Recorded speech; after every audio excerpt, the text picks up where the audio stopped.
Salut Mathieu, comment tu vas aujourd'hui? Ah bah écoute, tout va bien, merci de me recevoir. Avec plaisir. Pour rappeler ceux qui ne connaîtraient pas le podcast, bienvenue dans De Nouveaux Rêves. Ici, on parle communication, on parle entrepreneuriat et on parle de tous les gens qui ont essayé de créer leur rêve, qui ont créé en quelque chose et qui sont allés jusqu'au bout pour le monter. Et ça me fait vraiment plaisir de te recevoir parce que toi, tu fais partie de ces personnes qui vont aussi aider les gens à créer leurs rêves. Est-ce que tu pourrais te présenter pour ceux qui ne te connaissent pas? Bah oui, bah bonjour tout le monde. Donc je m'appelle Mathieu et effectivement, donc, moi je suis un entrepreneur depuis plus de 10 ans. Ça fait 10 ans que j'ai monté ma boîte et depuis maintenant quelques années, j'ai pris ce qu'on appelle des mandats. Dans des associations, c'est-à-dire qu'en fait je vais piloter des associations qui tournent autour de la création d'entreprises. Donc je suis vice-président d'une association qui s'appelle l'Initiative MES, qui permet de faire du financement à taux zéro sur des porteurs de projets. Je suis élu à la Chambre de commerce, je suis président et fondateur d'un club de jeunes entrepreneurs. Donc voilà, donc j'ai pas mal de mandats, toujours dans le monde associatif, toujours avec un attrait économique, pour justement essayer de faciliter un peu la création, en tout cas accompagner les porteurs de projets dans leur création de boîte, en tout cas dans leur projet, au sens large du terme. Donc, comment ça se passe en fait? C'est j'allais dire des jeunes, mais finalement pas que des jeunes aussi, Ouais. des jeunes ou des moins jeunes, mais des porteurs de projets, des gens qui ont des rêves, qui croient en quelque chose. Ils peuvent venir au niveau de ces associations-là pour avoir quoi? Vous allez leur proposer du soutien, des formations, vous avez des accompagnements. Comment ça se passe un petit Bah peu? en fait, ça dépend franchement de la structure dont on va parler. Mais globalement, déjà, un jeune entrepreneur, c'est pas une question d'âge. C'est même si tu as fait ta première carrière et que tu te lances, j'ai dans un de mes clubs un jeune entrepreneur de 56 ans, parce que finalement, Ok, il est jeune dans l'entrepreneuriat. bien sûr. Et donc, selon les associations, ben, certaines vont plutôt être sur du financement. Donc, si on parle par exemple d'Initiative MES, on fait des prêts à taux zéro et on fait des prêts à taux zéro aux porteurs de projets. C'est-à-dire qu'en fait, on va pas prêter à la structure, on va prêter aux porteurs. Ok. L'énorme avantage, c'est que ça va renforcer tes fonds propres. Donc, donc les fonds propres, ce que tu es capable d'apporter dans ce projet-là. Donc, ce qui fait qu'au moment où tu vas aller voir les banques, eh ben, forcément, tu as un levier qui est plus gros puisque tu viens avec ton argent à toi plus l'argent qu'on t'a prêté. Et ça, c'est à taux zéro. Donc, ça permet de renforcer les capitaux propres d'une structure. Donc, ça, c'est vraiment hyper intéressant. C'est très facile. En plus, c'est un dossier sur lequel tu viens, tu es accompagné à monter ce dossier-là. Et tu passes en comité. L'énorme avantage de ce comité-là, de cette assoce, c'est qu'effectivement, à partir du moment où tu passes en comité, tu as en face de toi des experts. Donc, tu vas avoir des chefs d'entreprise, des comptables, des banquiers. Donc, des gens qui sont aguerris à ces créations de boîtes. Et pendant 10 minutes, tu vas pitcher ton projet. Ok. Et une fois que tu as pitché... Comme sur M6, quoi. Ouais, c'est voilà. Alors, nous, on n'est pas associés après, mais en fait, pendant 10 minutes, tu vas nous pitcher. Tu vas pitcher ton projet, tu vas sortir et on va délibérer. Et au moment où tu reviens, en quelques minutes, on te dit, ben, écoute, go, on te suit et on te prête tant. Ok, c'est génial. Et comme ça te permet, toi, de lancer ta structure. Et surtout, on a un énorme avantage, c'est qu'au-delà de prêter financièrement, bah, tu as compris qu'autour de la table, on a entre 12 et 15 experts. Donc, que ce soit des experts comptables, des banquiers, mais aussi et surtout des chefs d'entreprise. Donc, on va te challenger. Et donc, même si on te prête l'argent, on va te dire, OK, tiens, par contre, attention, ça, faut que tu fasses gaffe à ça, faut que tu fasses gaffe à ça. Et à côté de ça, on va apporter tout le réseau. Donc, bah, bien évidemment, n'importe quelle personne qui se lance, après, elle peut faire appel à nous en disant, bah, tiens, j'ai besoin de ça, ou est-ce que tu connais pas quelqu'un là-dedans? Et donc, on va l'accompagner. L'énorme avantage qu'on a sur cette assoce-là, c'est qu'on a un taux de pérennité à 5 ans qui est à 97%. Voilà. Quand on sait que le taux de pérennité d'une boîte à 5 ans, elle frôle les 60-63%, Ouais, ok. et ben nous, on a plus de 90%. Donc, ça veut dire que globalement, quand on accompagne un porteur, ça se passe plutôt bien pour lui. C'est que le projet est solide, ou du moins vous aidez ce projet à le rendre un peu plus solide. Voilà. Ça, c'est l'une des assos. Ouais. C'est super intéressant ce que tu dis. Et tu sais, moi, quand j'ai commencé à entreprendre, j'ai beaucoup de gens qui m'ont dit, mais c'est bizarre, Simon, parce que t'as pas de site internet. Oui. Ton Instagram, en vrai, bon, c'est bien, tu rigoles avec tes potes dessus, mais c'est pas le truc le plus professionnel du monde. Euh, T'as pas de. Je te vois jamais démarcher, je t'ai jamais vu aller toquer à la porte d'un resto en mode de salut, je pourrais pas te faire des photos culinaires. Il me dit pourtant, t'as toujours du boulot. Mais du coup, je dis oui, mais j'ai du réseau. Hum. Mais ils me disent toujours le réseau, enfin, ok, d'accord, mais c'est pas le réseau qui fait ton business. Si, Ouais, c'est si, sûr. si, si. Et je pense qu'il y a encore trop de personnes aujourd'hui qui se lancent dans l'entrepreneuriat. Pas que, enfin, pour moi, et c'est ma version à moi, et genre, j'ai beaucoup de gens avec qui je suis pas forcément en accord là-dessus, mais moi, je trouve que le réseau est la façon la plus simple de rentrer du chiffre d'affaires dans ton entreprise. Ouais. Je sais pas si tu as la même vision que moi là-dessus, ou si tu es plutôt du côté, genre, allons démarcher, allons chercher du chiffre d'affaires, mais je trouve que effectivement, ces réseaux d'entreprise, euh, réseau d'entreprise ou même son réseau personnel, en fait, à Mhm. la base, c'est vraiment une aide pour les gens qui se lancent. Qu'est-ce que tu penses un petit peu de tout ça? Ouais, alors, je suis assez d'accord avec toi, faut pas le limiter à ça selon moi, mais globalement, une société, pour moi, c'est deux facteurs. C'est très important, très simple, hein, mais globalement, une société, il faut qu'elle produise quelque chose. Voilà, donc tu Bien produis sûr. un service. Si tu es une industrie, tu vas produire quelque chose de physique. Si tu es plutôt quelqu'un dans le conseil, tu vas produire plutôt une prestation intellectuelle, mais il faut produire quelque chose. Et une société, elle doit surtout vendre ce qu'elle produit. Voilà, c'est les deux leviers. Et si tu n'as pas, si l'un des deux ne fonctionne pas, la structure tourne pas. Et comment tu vas trouver du business? Bah, effectivement, là, tu as plein de leviers. Alors, le réseau fait partie d'un des leviers, la démarchage traditionnel fait partie d'un autre levier, les leviers de communication digitaux peuvent être encore un autre levier. Et après, je pense que ça dépend du secteur d'activité, ça dépend de l'appétence, l'affinité qu'ont les personnes. Voilà, il y en a certains qui sont plus à l'aise dans les réseaux et donc du coup, bah, qui vont finalement privilégier ce secteur-là. Il y en a certains qui sont plus à l'aise avec la démarche commerciale, bah, pourquoi pas. Et je pense qu'il n'y a pas de bonne ou de mauvaise chose. La seule chose qu'il faut que quelqu'un garde en tête à partir du moment où il se lance, il faut savoir faire un métier, il faut savoir produire quelque chose, et il faut savoir le commercialiser. Et on voit beaucoup de personnes qui se lancent dans l'entrepreneuriat sur lequel c'est des très bons dans leur métier. Ils sont vraiment Ouais, bien sûr, ouais. excellents. C'est des, je sais pas, des super menuisiers, des super peintres, des super prestataires intellectuels, mais Mais des très mauvais vendeurs. ah ouais, et à un moment donné, il faut quand même rentrer le business, tu vois. Ouais. C'est ça qui fait vraiment la diff. Et après, bah, ça dépend de ton produit, ça dépend de ton secteur, ça dépend de la notoriété de la boîte avec laquelle tu lances. Est-ce que tu rachètes quelque chose qui est déjà... Est-ce que tu rachètes une boîte qui a déjà une très grande notoriété, qu'un produit sur lequel la valeur perçue elle est très forte? Ou est-ce qu'au contraire, non, tu lances une marque, un nouveau produit? Il y a tout à créer. Bah ouais, ça dépend de plein de choses. Mais il faut garder en tête qu'il faut produire et il faut vendre. Et après, pour vendre, bah, tu as plusieurs leviers. Après, charge à la personne qui lance ce projet de savoir là où il est le plus à l'aise. Mais je pense que démarcher, c'est quelque chose qui reste nécessaire. Parce que faire du réseau, c'est bien, mais ça dépend aussi de la valeur perçue de ton produit. Ouais. Voilà, souvent, en école de commerce, tu sais, on t'apprend, t'as trois choses dans une boîte, hein, sur l'effort commercial à fournir, c'est la notoriété de ta marque, la valeur différenciante de ton produit, en tout cas la Mhm. valeur perçue. Ouais, bien sûr. Et je parle toujours de valeur perçue parce que souvent les gens disent, il y a une valeur ajoutée à mon produit. Aucun problème. Mais quelle est la valeur qui est perçue par ta cible? C'est ça qui est en fait important. Donc la notoriété de ta marque, la valeur perçue et l'effort commercial nécessaire. Et c'est avec ces trois facteurs que tu vas réguler. Donc moi, j'explique toujours, mais globalement, si tu es Apple, bah, la Ouais, notoriété de ta marque, elle est plus à refaire. c'est bon. Aucun problème. Au moment où tu lances l'iPhone, la valeur perçue, elle est extraordinaire. Pas de problème. Bah, donc l'effort commercial nécessaire, bon, en fait, tu ouvres un Apple Store, puis t'attends. Ouais, ok. Voilà. Maintenant, tu es Huawei. Bon, ta marque. Un peu moins quand même. Bah, c'est un peu moins coté.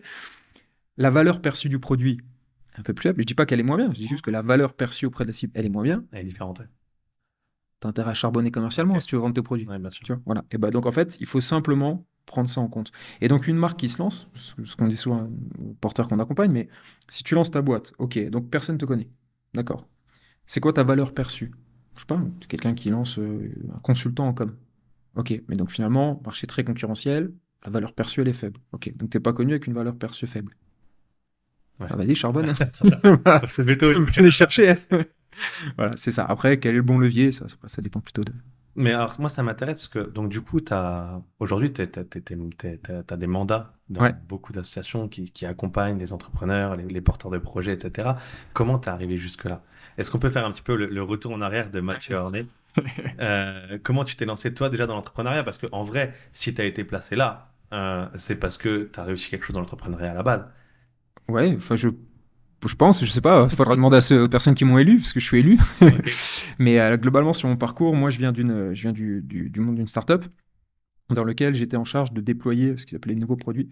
Pour faire très très simple, en fait, je me suis rendu compte, c'était il y a un peu plus de 10 ans, c'était il y a 12 ans, c'était à la fin de la période de la startup, et je m'étais rendu compte que les personnes avec qui on travaillait, à partir du moment où elles avaient un site web, on faisait, nous, plus de deals. Ok. Donc là, je te parle de ça, c'était 2008. Hein, donc, On peut dire la startup? ouais, c'était Groupon, Ok. groupon.fr. Et on se rendait compte qu'à partir du moment où, tu sais, on faisait des deals, c'est-à-dire que globalement, si tu pouvais acheter un repas dans un resto moins cher, parce que nous, on avait négocié ça avant. Ok. Voilà.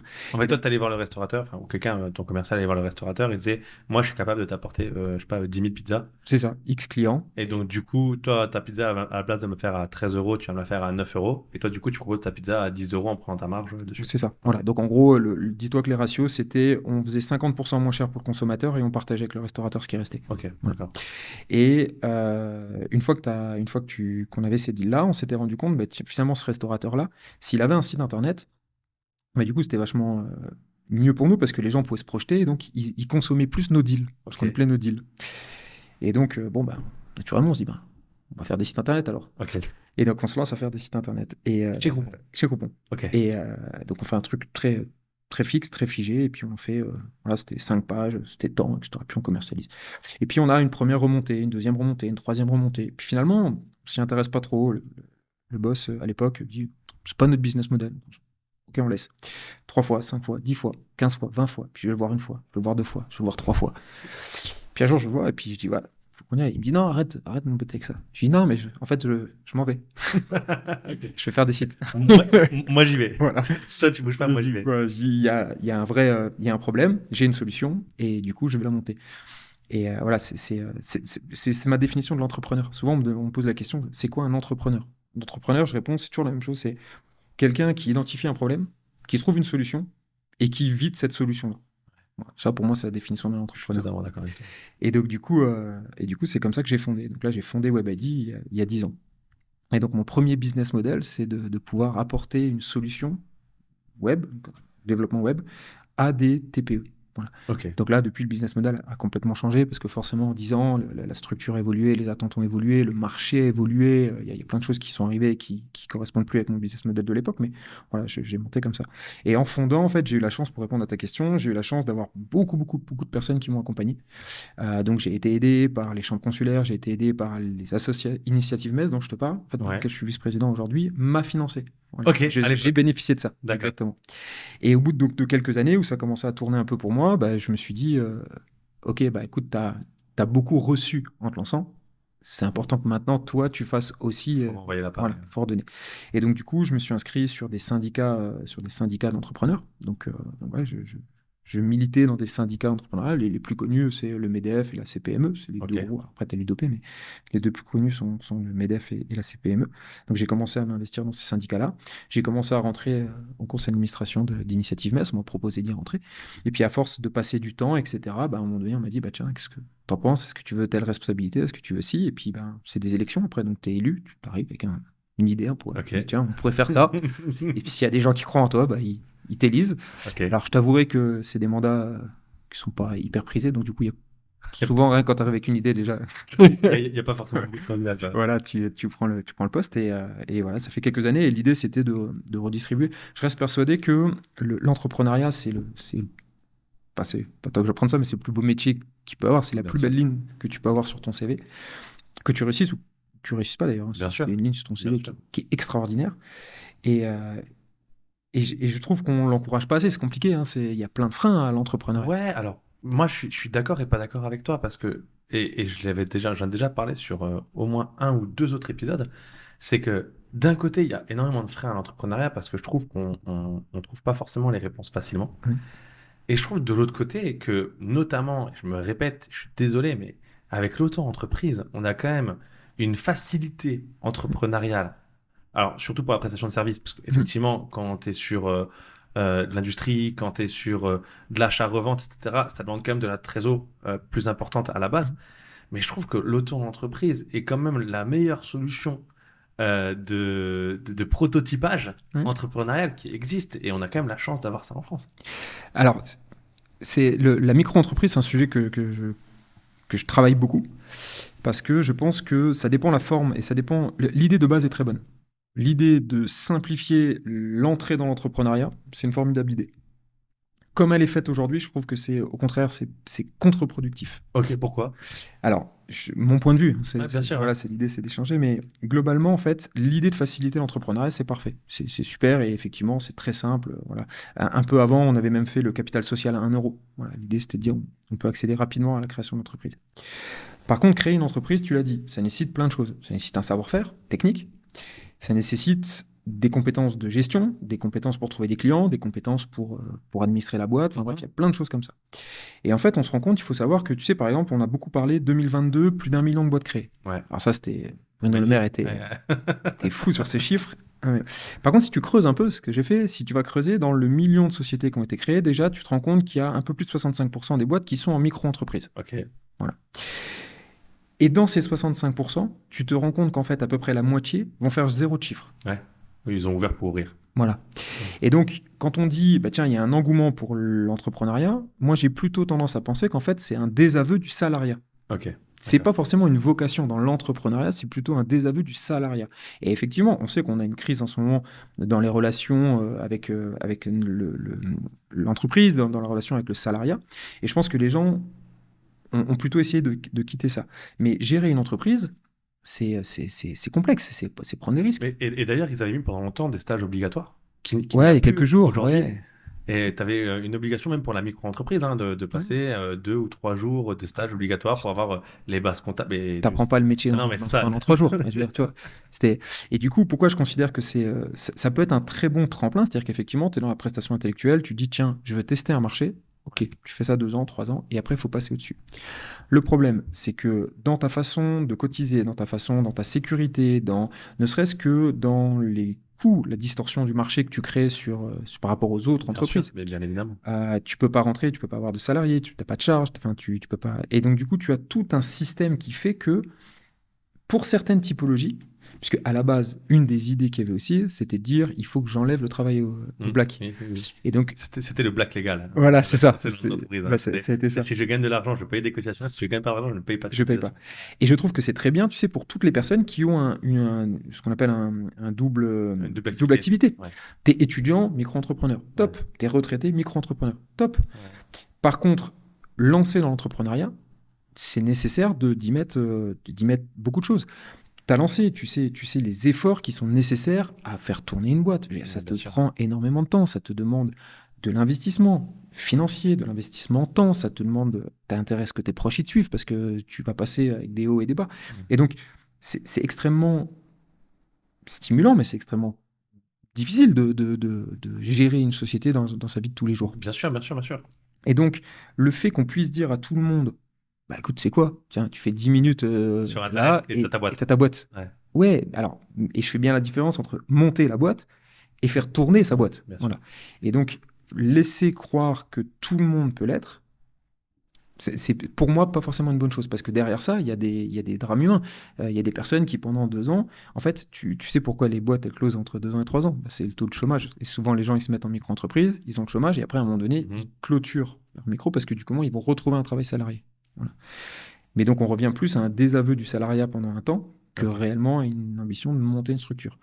Et tu l'as dit, il faut du réseau. Si tu n'as pas de réseau. Et dans le réseau, ce n'est pas forcément que le réseau commercial. Mais comment tu gères avec tes salariés, comment tu gères avec tes URSSAF, comment tu gères avec ton comptable. Tu as besoin d'avoir quand même des gens autour de toi qui t'accompagnent.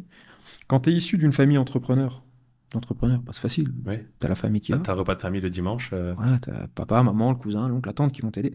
Mais si tu n'es pas issu de ce type de famille, bah forcément, et que tu te lances comme ça un peu, bah, il va te manquer ce réseau-là. Et donc, je pense que la micro est très bien si tu veux tester ou quand tu es sur des doubles projets. Dès que c'est vraiment dans l'objectif d'une structure, il faut passer le stade au-dessus. Il faut aller au-dessus. Et puis, tu n'es pas crédible avec les clients. Oui. Je suis d'accord. C'est compliqué, mais ça reste un super truc, c'est un super job. Donc, demain, je vais ouvrir une entreprise. Oui. Je suis un jeune, j'ai une idée, j'ai un projet. Je suis basé à Metz, parce qu'on va parler des endroits qu'on connaît. Je suis basé à Metz. Qui je vais voir, à quelle porte je vais toquer, comment est-ce que je sais quel statut prendre, est-ce que je fais une SAS, une SARL, une URL, est-ce que je m'associe, est-ce que je m'associe pas, combien ça me coûte d'argent de créer une boîte, comment ça marche. Moi, imagine, je sors d'école, j'ai quelques bases qu'on m'a données qui sont des fois honnêtement plus ou moins datées. Et Dieu sait que le monde de l'entreprise change aussi vite d'ailleurs que le monde de la communication que tu connais bien. Alors, à quelle porte je vais toquer? Alors, déjà, le premier conseil que je donnerais, c'est d'aller voir sa chambre consulaire. Chambre de commerce, chambre de métier ou chambre d'agriculture, en fonction du secteur d'activité dans lequel tu es. Si tu fais du service, plutôt la chambre de commerce. Ok. Et si tu es un artisan, plutôt la chambre des métiers. Ça, c'est ta première porte d'entrée. Donc, eux, ils vont déjà pouvoir commencer à t'orienter un petit peu. Ensuite, la deuxième chose que je te conseillerais, c'est d'aller voir les structures d'appui. Donc, il y a plusieurs structures d'appui qui existent. Tu peux aller voir des structures de financement comme Initiative MES, mais il y en a d'autres. Hein. Le réseau Entreprendre est un formidable réseau aussi qui travaille très bien.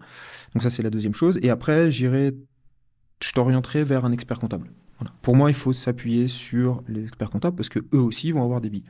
Et l'idée, c'est de prendre des infos un peu sur ces 2 ou 3 prestataires-là, d'agréger celles qui te semblent pour toi les plus pertinentes et après de faire les choix en fonction de ta situation. Mais globalement, chambre consulaire dans un premier temps, expert comptable, ça me paraît à peu près indispensable, et quelques structures d'appui ou structures de financement à l'intérieur si tu as besoin.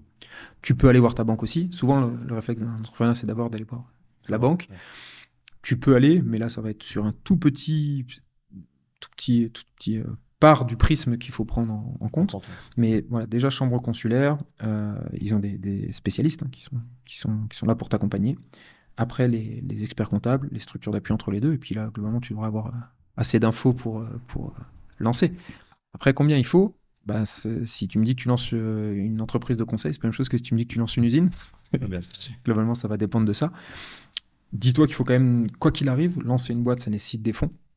Ça nécessite des fonds parce que tes partenaires, ils vont te suivre à partir du moment où toi, tu auras mouillé la chemise. Tu peux pas demander à une banque d'aller mettre 100 kilos sur la table si toi, tu es venu avec 1000. Ok, bien sûr. C'est à un moment donné, ton partenaire, il va te dire... Tiens, mais moi je mouille, mais mouille-toi un peu aussi. Et donc ça, c'est la première des choses. Et puis ça dépend ça va dépendre de ton business model, de la vitesse à laquelle tu veux te développer, de quelles sont tes ambitions, du domaine d'activité, est-ce que c'est concurrentiel, pas concurrentiel, voilà, il y a pas de. Mais globalement, ça nécessite quand même un peu de moyens, faut pas se tromper, ne serait-ce que pour monter la structure juridique, pour avoir le comptable, pour avoir éventuellement les premiers salariés. Donc voilà. Ok. Mais il n'y a pas de réponse type sur ça. La chambre consulaire, j'essaie vraiment de répondre aux questions que les gens pourraient se poser, bien sûr, qui nous écoutent. Eux, c'est payant ? Alors, je pense que l'accompagnement complet, si jamais tu veux qu'ils t'accompagnent dans la définition de tes statuts, qu'ils les déposent, etc., parce que le greffe n'appartient plus à la chambre maintenant, mais je pense qu'il doit y avoir une petite prestation payante. Okay. Ça doit être de quelques centaines d'euros. Je ne suis pas sûr que ça soit grand-chose. Et après, je pense que les premiers rendez-vous... c'est gratuit. Voilà, déjà aller les appeler, puis après, on prend les infos. Mais ça, c'est pareil, c'est quelque chose que je conseille aussi tout le temps, même un expert comptable. Un expert comptable, bien sûr, il va te demander pour réaliser un business plan, pour t'accompagner dans la rédaction, je sais pas moi, de tes statuts, si tu vas avoir un avocat pour tes conditions de vente, si tu lances un e-commerce, par exemple. Nombre de personnes qui vont lancer un e-commerce, mais qui me disent je veux pas mettre d'argent dans les conditions de vente sur mon site. Enfin, chaque entrepreneur est libre de ses choix, mais globalement, c'est quand même ton outil de travail. Et donc, dépenser de l'argent dans un outil de travail, je considère que ce n'est même pas une dépense, c'est un investissement, c'est quelque chose qui est nécessaire.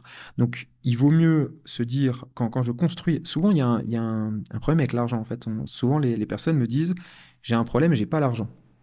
Et moi, je leur réponds toujours la même chose. L'argent, c'est pas un problème. L'argent, c'est la solution. En fait, c'est le levier qui va te permettre d'accéder. Le problème que tu peux avoir, c'est que tu n'arrives pas à convaincre ceux qui ont l'argent. Okay. Mais ça veut dire que le problème, c'est pas l'argent. Le problème, c'est que toi, tu n'arrives pas à convaincre parce que ton projet, certainement, il n'est pas carré. Voilà. C'est tout. Donc, une banque, elle a besoin de te prêter. Si elle ne te prête pas, elle ne gagne pas d'argent. Ouais. Donc, elle a besoin de te prêter. Donc, tout l'enjeu, c'est de savoir ça. Et donc, je dis toujours aux gens, ne raisonnez pas avec des problèmes d'argent. Raisonnez sur qu'est-ce qu'il vous faut pour réussir. Et si pour réussir, il vous faut ça, ça, ça et ça, et que ce package-là, entre les besoins en trésorerie, les besoins en financement pour lancer le truc, un peu de cash, parce qu'il faut lancer les premiers mois, un peu de trésor, un peu de BFR. Mais si tout ce package-là fait 100, eh ben démerde-toi à aller trouver les 100. Mais ne te dis pas, j'ai que 20. Je pourrais pas y aller. Donc je vais faire un truc, je vais enlever ça et je vais enlever ça. Non, voilà. L'argent ne doit pas faire peur. L'argent, ça reste le levier. C'est pas une fin en soi. L'argent, c'est une convention sociale. Hein. Oui, mais c'est ça. Voilà. Donc, enlevons ça. Dites-vous, je veux lancer. Pour lancer, pour que ce soit bien, j'ai besoin de ça, ça, ça, ça et ça. Et une fois que vous avez fait ça, et ben là, à ce moment-là, vous dites, OK, maintenant, comment je fais ? Il peut y avoir les leviers bancaires. Il peut y avoir les structures de prêt. Il peut y avoir ce qu'on appelle la love money. Donc, je conseille aussi toujours à la personne, combien tu as sur ton compte ? OK, j'ai 2000 balles, d'accord. Une fois que j'ai ces 2000 balles-là, fais un peu de love money. Donc Love Money, tu vas ouvrir une cagnotte Litchi et t'en parles à papa, maman, l'oncle, Ok. la tante, la D'accord. cousine, le pote. Ils vont tous mettre 50 balles ou 100 balles. C'est pas de l'investissement. En fait, ils Bien le font sûr. parce que c'est toi. Voilà. Tu récupères encore 2 ou 3 000 balles. Ok. Bah, t'es à 5. Tu vas sur une structure comme Initiative MES, bah, tu passes à 10. Parce souvent, on peut aller sur des prêts qui sont comme ça. Et du coup, t'es passé de tes 2000 Ouais. À en 10. cash à 10 Ouais. et t'es en fonds propres. C'est-à-dire que c'est ce que toi t'apportes. Et donc ces 10-là vont te permettre de lever. Bah, tu vas Ah, faire des leviers d'avoir- bancaires entre voilà. 7 et 10. C'est ça. Ok. Et donc là, déjà, tu vas chercher 100 en banque. Ouais. Tu vois. Et donc, Alors que si t'étais venu à la banque avec 2, ça se trouve, t'aurais même pas eu la crédibilité en vrai. bah, tu fais un levier bancaire aussi à 10, mais t'es qu'à 20. Ouais. Voilà. Ok. Donc, entre 20 et 100, c'est tous les fonds propres que tu as pu mettre. Et donc, du coup, voilà, ne raisonne pas avec les contraintes, mais c'est vrai dans ta vie de tous les jours, en fait. Moi, ce que j'essaie d'expliquer, même à mes équipes, je leur demande de ne pas raisonner sous les contraintes. Je leur demande de raisonner sur quel est l'objectif qu'on doit atteindre et quels sont les moyens nécessaires à atteindre cet objectif-là. Et une fois qu'on a les moyens nécessaires, bah, nous débrouiller pour aller débloquer ces moyens-là. En parlant de tes équipes, ça va, ils arrivent encore un peu à te voir avec tes mandats et. Ouais, je crois que moi, j'y suis plus. Ils sont plus on est performants. Donc, peut-être que je me pose des bonnes questions, mais non, et j'ai la chance d'avoir. C'est souvent une question qu'on me pose. Souvent, on me dit, mais comment tu peux avoir la boîte plus tous ces mandats-là? Et je réponds toujours la même chose. J'ai la chance d'avoir des gens qui m'accompagnent qui sont extrêmement brillants, qui sont extrêmement performants. Et donc, en fait, c'est hyper facile de gérer, puisque à partir du moment où toi, tu as décidé que le cap, ça devait être là, que tu leur mets les outils à disposition pour aller là-bas, Et qu'ils y vont. et tu sais qu'ils y vont, et tu poses pas de questions. Tu arrives, et tout est fait. Bah, C'est génial. un régal. Donc, je peux faire, je prends encore des mandats, moi, je n'ai pas de problème. Merci beaucoup Mathieu pour cette interview. Avec plaisir, merci pour Puis, ton temps. tu reviendras à l'occasion, on aura peut-être, je pense, plein d'autres trucs à te parler. Ouais, bah, quand tu veux, je serai à dispo. À bientôt, salut. À plus.